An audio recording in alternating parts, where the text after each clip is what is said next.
A gathered distance.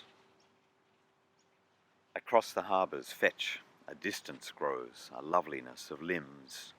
By night the gardens are everything a city's not. A sleep it never takes, a dream of antique mornings run to seed. The gardens on the cove might almost be one's other life, a silence adumbrated, where wisdom takes its time to grow, and all the many selves you are assemble in the dark, and in the morning resemble a coagulated distance where freedom holds. A love lost, a child found, a sadness almost bearable, another way. Upon beguiled sandstones, in swamps made almost good, other times and other natures have put down roots, and in 100 languages refute the simpler thoughts our minds would rather think about the nature of a place. The middle of the year blew in last night, and talk of winter wandered up the coast from the deep Antarctic south, and Saturday morning paints an absence wide enough to welcome every thought it cares to keep. From here I see a mythic plinth, a folly, profoundly out of place and far, like all of us, from home. I see a palm, and here the surf it stood by. I see a mob of figs, ebullient and overweight, strangers swallowing their hosts, murderers become a forest on remand.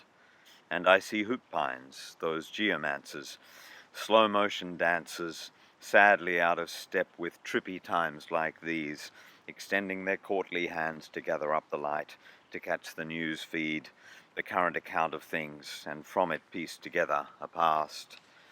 And in among the burnished canopies, the noble green pavilions, where all the elsewheres in the world make camp, I see the swamp oaks rise like smokes, the frail exhalations of 4 or 5 fires refusing even yet to go out. The gardens make 1,000 distances a shapely thicket of repose. A stubborn stillness holds here, a recursive gladness, in which all sadness also inheres, leafs out, and fruits the future as if it didn't give a damn. And notwithstanding the savage rush of things, a simplicity holds. And notwithstanding the savage rush of things, a simplicity holds the hands of time a while here, remembers and calls you child, offers you stories, and under the story's breath, leaves like archipelagos, flowers like feckless continents adrift. And each day death forgets its dance steps and lives on another day. How a garden hangs together, this one an instance like the rest of us, of all of us, is how one might cohere and carry on.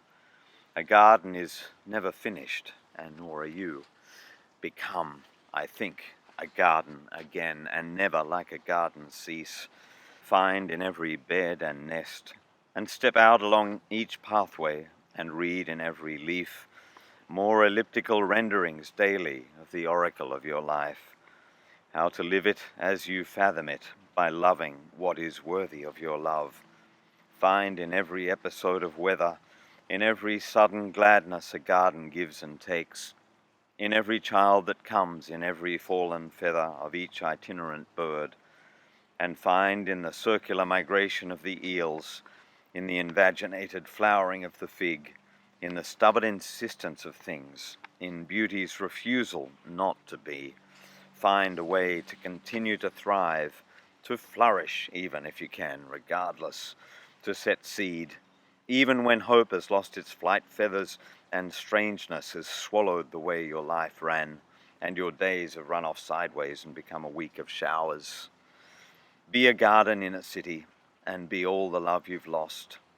From all the unpropitious pieces tending toward a self, cultivate a solitude, harvest half a life and make it whole. Gather all your distances and father all your orphan fears. Hold them near, as a father might, his children scattered now, if only he could. Husband all the futures up from out of all the pasts, and make a garden of every sorrow you never will outgrow. Plant every single thing you never really understood, and watch it become a tree, and stand under it and know why.